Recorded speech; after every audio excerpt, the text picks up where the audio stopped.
Hi hello friends, welcome to our channel Soumya Anil's kitchen. ఈరోజు మనం ఏ పిండి వాడకుండా ఓవెన్ లేకుండా రవ్వ కేక్ ఎలా తయారు చేయాలో చూద్దాం.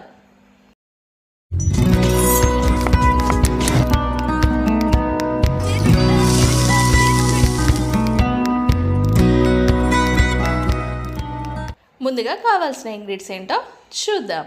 1 కప్ బొంబాయి రవ్వ, choco chips, 2 tablespoon oil, 1/2 cup పాలు, baking soda, baking powder, sugar, 1 spoon vanilla essence, పెరుగు. ఇప్పుడే ఎలా తయారు చేసుకోవాలో చూద్దాం. ముందుగా ఒక బౌల్లో పాలని యాడ్ చేసుకుందాం.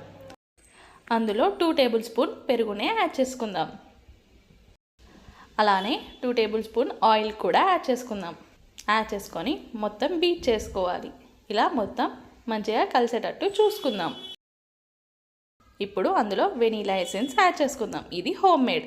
ఇది ఎలా తయారు చేయాలో చూడాలంటే సౌమ్య అనిల్స్ కిచెన్లో వీడియోని వాచ్ చేయండి. ఇప్పుడు మిక్సీ జార్ తీసుకొని అందులో బొంబాయి రవ్వని యాడ్ చేసుకుందాం. అలానే షుగర్ని కూడా యాడ్ చేసుకుందాం. యాడ్ చేసుకొని మంచిగా గ్రైండ్ చేసుకోవాలి. ఇప్పుడు మనం మిక్స్ చేసి పెట్టుకున్న పాలు పెరుగుని ఇందులో యాడ్ చేసుకుందాం. యాడ్ చేసుకొని గ్రైండ్ చేసుకోవాలి. ఇలా మంచిగా గ్రైండ్ చేసుకోవాలి. ఇప్పుడు ఇందులో 1/2 spoon baking powder, 1/2 spoon baking సోడాని యాడ్ చేసుకుందాం. యాడ్ చేసుకొని మూతని క్లోజ్ చేసి గ్రైండ్ చేసుకుందాం. ఇప్పుడు స్టవ్ పై ఒక మందపు గిన్నెను పెట్టి అందులో సాల్ట్ని యాడ్ చేసుకుందాం. యాడ్ చేసుకొని 10 మినిట్స్ పాటు ప్రీ హీట్ చేసుకోవాలి. ఇప్పుడు మనం గ్రైండ్ చేసిన దాన్ని ఒక బౌల్లోకి ఆయిల్ అప్లై చేసుకొని మనం చేసుకున్న బ్యాటర్ని ఇందులో యాడ్ చేసుకుందాం.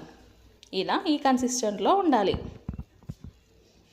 ఇలా మొత్తం యాడ్ చేసుకుందాం. ఇప్పుడు దానిపై హోమ్ మేడ్ చాకో చిప్స్ని యాడ్ చేసుకుందాం. హోమ్ మేడ్ చాకో చిప్స్ ఎలా తయారు చేయాలో సౌమ్య అనిల్ కిచెన్లో వీడియోని వాచ్ చేయండి. ఇలా 2 టైమ్స్ ట్యాప్ చేయాలి.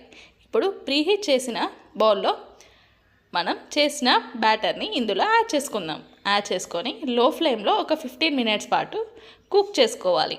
చూడండి ఎలా కుక్ అవుతుందో. ఇంకొక 5 మినిట్స్ అయితే పర్ఫెక్ట్గా అవుతుంది. ఇప్పుడు నైఫ్తో చూసుకుందాం. చూడండి ఇది పర్ఫెక్ట్గా కుక్ అయింది. ఇప్పుడు సపరేట్ చేసుకుందాం. ఇలా నైఫ్తో మెల్లగా తీసుకోవాలి. మొత్తం సైడ్స్ అంతా ఫ్రీ చేసి ఒక ప్లేట్లోకి ట్రాన్స్పరెంట్ చేసుకుందాం. ఇప్పుడు సర్వింగ్ ప్లేట్లోకి తీసుకొని సర్వ్ చేసుకోవడమే. అంతే, మన ఎంతో టేస్టీ అయిన రవ్వ కేక్ రెడీ. చూడండి ఇది పర్ఫెక్ట్గా కుక్ అయింది. మళ్ళీ స్పాంజీగా కూడా ఉంది.